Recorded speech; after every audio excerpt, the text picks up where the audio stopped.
Welcome to another explosive edition of the P&B World Cup show. I'm your host, Abel Sunday. Today, Ronaldo Portugal meant business with a ruthless 5-0 demolishing of Uzbekistan, showcasing attacking brilliancy and announcing themselves as genuine contender. But while the Portuguese were celebrating goals, another heavyweight stumbled as England and Ghana battled to a tense goalless draw, leaving Group L wide open and raising fresh questions about England's firepower and Ghana's brewing resilience. Can anyone stop Portugal momentum? Are England lacking creativity, or should Ghana be praised for their defensive discipline? Joining me virtually from the Asian city of Benin to help us make sense out of this is the abracadabra of sport, John. And also with me right here in the studio we have Kenneth Kennedy Chidi, the man I called Malan CK. That is the original name of Kenneth, Malan CK. And this is Debbie on the show. Kenneth, good morning, and how was your night? Well, so good and so nice. Good morning, viewers, and then good morning to you, Bill. Kenneth, you are looking World Cup-ish. It's like you are just coming back from Canada or United States, because you are looking full kitted with P&B. Of course, don't hype me too much. I never went to any state. However, I'm looking P&B-ish. Yes. And thanks to the MD, Medina Zaki. And of course, we're in the World Cup season. Wow. So I need to look like World Cup. Yeah, you're catching the fever. Yeah, even though Nigeria is not in the World Cup, but spirit, soul, and body, I am in the World Cup. Exactly. Okay, let's go back to Benin, and we'll have the bracadabra of sport. We call him that because he brings magic to sport analysis. John, good morning. Edo is shining. Good morning, Mr. Adele. Edo is always shining. Edo is always shining. Bracadabra of sport. We've not seen you for a while. You are starving us of your face from the screen, isn't it? I'm sorry, we are working towards giving the actuality for the group.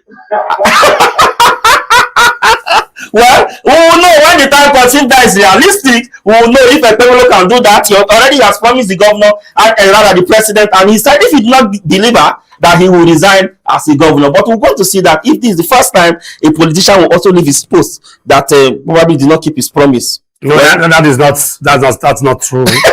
That is, the kind of political culture we have in Africa is such that we don't take a bow that easily. I know. I just want to pitch you. I know you start firing. I know you are politically inclined. I don't want to let remain sportish. Okay, let's dive into the conversation. Yesterday we saw what Portugal did. They bounced back from their disappointing 1-1 draw against DR Congo, and everybody was using highbrow. Is it the Portuguese team that they have predicted that might be the title contender with the rich talent that they have in their archives? But unfortunately, they could not put more than one goal past the DR Congo that stopped us from going to the World Cup. But let me start with you, Eru, before I come to Chidi in the studio here. Roberto Martinez heavily prioritized fullback with João Cancelo and Nuno Mendes also driving forward. Is this aggressive wing-back system sustainable against elite counter-attacking teams later in the tournament? Let me get your thought on that. Let me answer your question from a staff perspective. It's sustainable, and at the same time, it has its own vulnerability.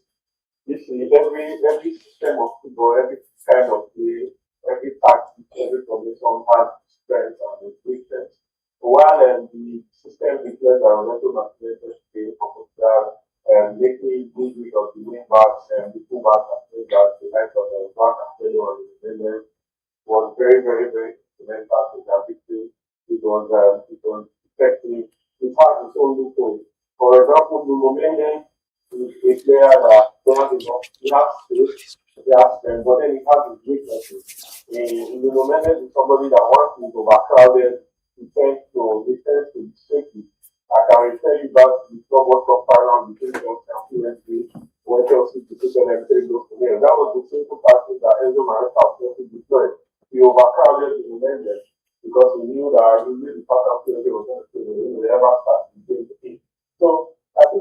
the Portuguese side, when they play against a good counter-attacking team, I think it's going to affect them a while because somebody like Joao Cancelo, I think he's more, he has a better offensive ability than his defensive ability. This is my personal opinion.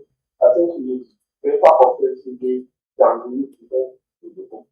He focused to me like the likes of friends, Alexander Arnold or Real Madrid. These are players who are better offensively. I'm not saying they are very poor defensively, but they are better offensively. They have better offensive and statistics than defensive. And so that's the kind of players that can tell you a man of opinion, so that's the kind of player that Nuno Mendes. So Mendes is very dangerous attacking wise. He can give dangerous crosses, he can dribble, he can move with the ball, he can score. This one is very wonderful that he's going to do.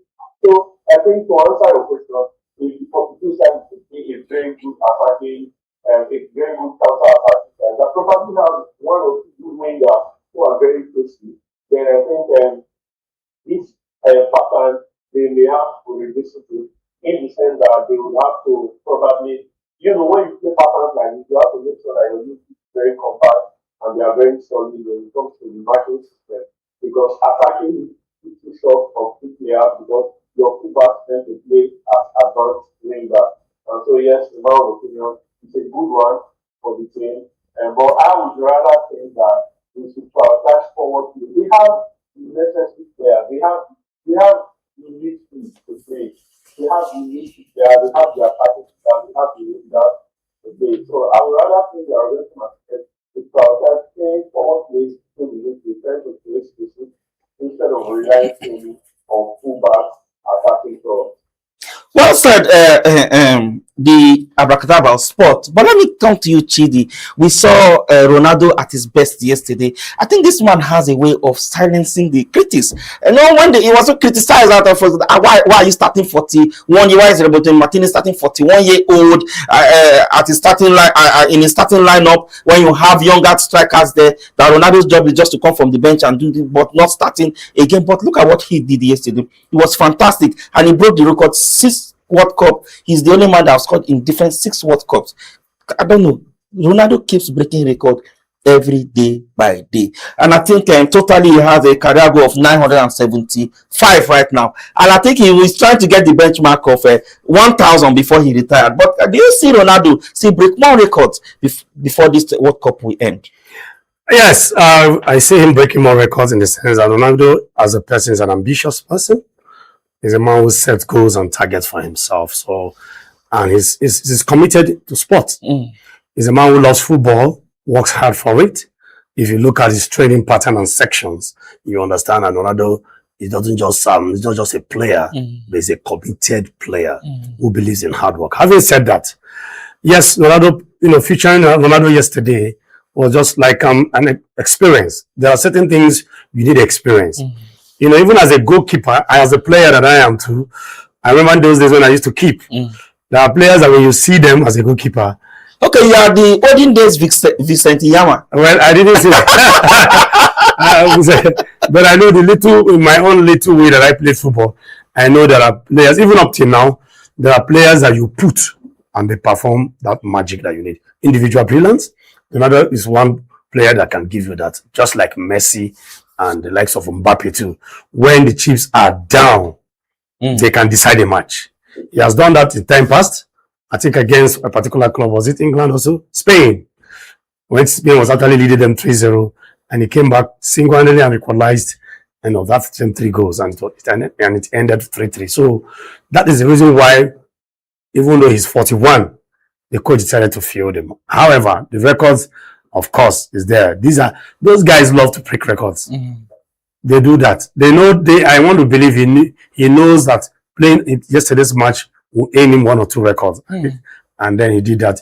And I love the way he scored that goal. That goal was superb. I don't think any keeper in this world can stop that ball. Like the execution, the way he got it, and the way he smashed it to the net, it was, I think, perfect. One time. Very perfect. And nobody can stop that, honestly. Nobody. Even if the keeper is even there, there's no way, because the speed was just too much. But let me come to you, midfield suffocation. Like Portugal choked out Uzbekistan with 66% possession. Did Joan Philip? I can't pronounce the name. And Vitiana completely control the tempo, or did Uzbekistan simply drop too deep and invite pressure? There was never a way under normal circumstances. Under normal circumstances. There was never a way that the Pakistan would have outplayed the and I think just be started to attribute and then there was never a way. Bruno Fernandes ended the season as the Premier League best player. That was from Attribution best track of he showed the record for the highest assists in the Premier League season. Vitinha, on the other hand, is one of the most world-class players in the world I would have to live. It's that I don't get players to win the Champions League back to back. As well as John Evans. And Brazil, from the other hand, is doing so well. Going to take the records for the Saudi Arabian companies and Ronaldo and Anasa. So there was never a way the Uzbekistan players or the Uzbekistan team was going to outplay them. That is one of the reasons why we were very, very disappointed about the first game against Congo. Because you can have players like Vitinha, players like John Evans, players like Bruno Fernandes, and you're not creating chances.